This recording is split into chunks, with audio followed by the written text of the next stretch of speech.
Assalamualaikum warahmatullahi wabarakatuh.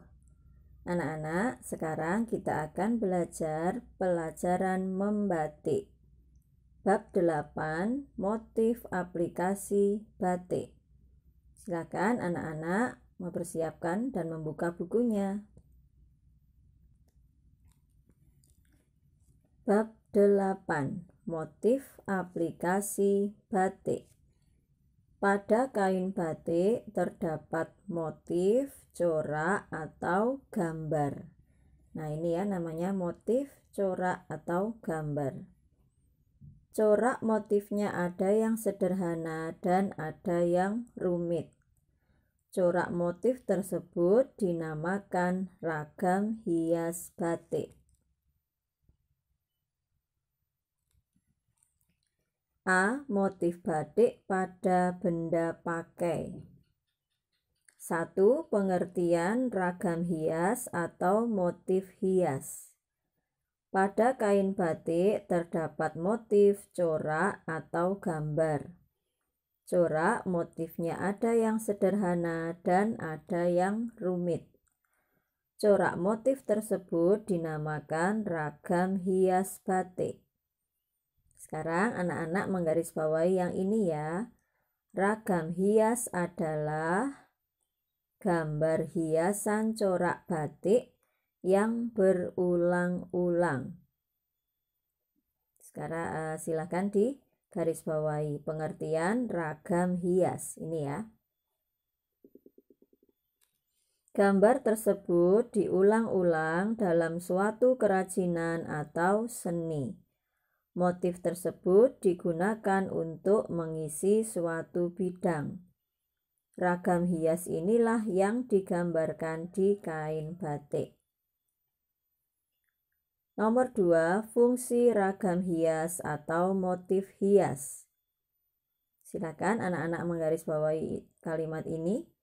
Ragam hias berfungsi untuk menghias suatu bidang. Sudah ya? Di dalam seni batik, bidang tersebut adalah kain. Berikut ini adalah beberapa jenis ragam hias. Garis bawahi lagi. Berikut ini adalah beberapa jenis ragam hias. A. Ragam hias geometris. Garis bawahi. Ragam hias geometris adalah ragam hias yang menggunakan bentuk-bentuk bidang tertentu.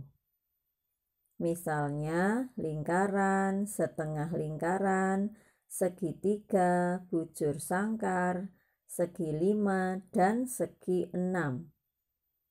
Banyak sekali ragam hias geometris dalam batik kita.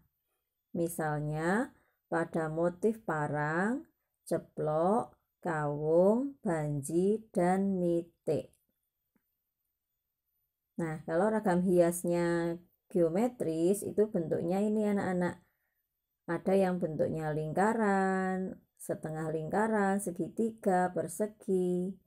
Ya. Contohnya yang kemarin kalian gambar misalnya adalah motif parang. Motif parang itu termasuk ragam hias geometris karena motifnya berbentuk persegi panjang ya. Sekarang yang B, ragam hias non geometris. Garis bawahi lagi. Ragam hias non geometris menggunakan unsur bebas. Ragam hias non geometris tidak terpaku pada bentuk tertentu. Biasanya ragam hias ini lebih rumit dan kreatif. Ragam hias non-geometris terdapat pada motif semen, lunglungan, buketan, dan sidomukti. Nah, kalau yang ini, ragam hias non-geometris ini tidak punya bentuk-bentuk bidang tertentu. Ya, biasanya lebih rumit dan lebih kreatif. Nah, sekarang nomor 3. makna ragam hias batik. Silakan menggarisbawahi. Ornamen ragam hias digolongkan menjadi sebagai berikut. A.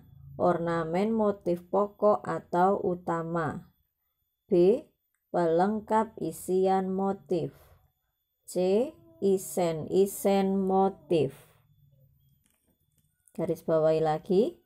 Ornamen utama ini mempunyai arti dan mencerminkan bahan dari batik. Ornamen tambahan akan menjadi pengisi bidang yang harmonis. Isen-isen menjadi pengisi bidang yang kosong. Garis bawahi ketiganya ini ya. Perpaduan antara ornamen pokok dan pengisi dilakukan dengan harmonis. Misalnya pada motif semen, ornamen pokoknya terdiri atas ragam hias meru, pohon, bunga, ular, burung garuda, dan api. Ornamen tambahan berupa daun-daunan dan bunga-bunga. Adapun ornamen utama pada motif semen mempunyai arti sebagai berikut. Nah, ini adalah gambar batik motif semen. Nah, sekarang yang A, meru. Meru melambangkan gunung, tanah, atau bumi. Jadi di dalam ini kalau kita besarkan ya, nanti anak-anak bisa mengamati ada gambar gunung ya, ini misalnya ini. Nah, ini gunung ya. Nah, ini namanya meru, melambangkan gunung, tanah, atau bumi. B. Api atau lidah api melambangkan nyala api. Bahasa Jawanya agni atau geni. Nah, lidah api itu yang ini. Ini lidah api ya. Melambangkan nyala api. Terus C. Ular atau naga melambangkan air. Bahasa Jawanya air itu banyu atau tirto. Kalau di sini tidak ada gambar ular atau naga ya. Adanya ini gambar burung. Burung melambangkan angin atau bahasa Jawanya maruto. Nah, ini gambar burungnya ya. E. Garuda atau lar Garuda atau sayap Garuda. Nah, ini ada Garuda dan sayap Garuda. Melambangkan mahkota atau penguasa dunia dan seisinya. Nah, kalau dalam motif semen ini ada gambar-gambar daun-daunan dan bunga-bunga kecil-kecil ini ya. Ini adalah ornamen tambahan. Kalau tadi meru, lidah api, burung Garuda, sayap Garuda itu adalah ornamen utama pada motif semen. Nah, baik anak-anak, materi pelajaran membatik cukup sampai di sini dulu ya. Nah, silahkan anak-anak nanti mengerjakan tugas classroom dalam pelajaran bahasa Jawa. Terima kasih atas perhatiannya. Mohon maaf kalau ada kesalahan. Tetap semangat belajar di rumah ya. Jaga kesehatan. Baik anak-anak, marilah kita akhiri dengan membaca hamdalah bersama-sama. Alhamdulillahirabbil alamin. Wassalamualaikum warahmatullahi wabarakatuh.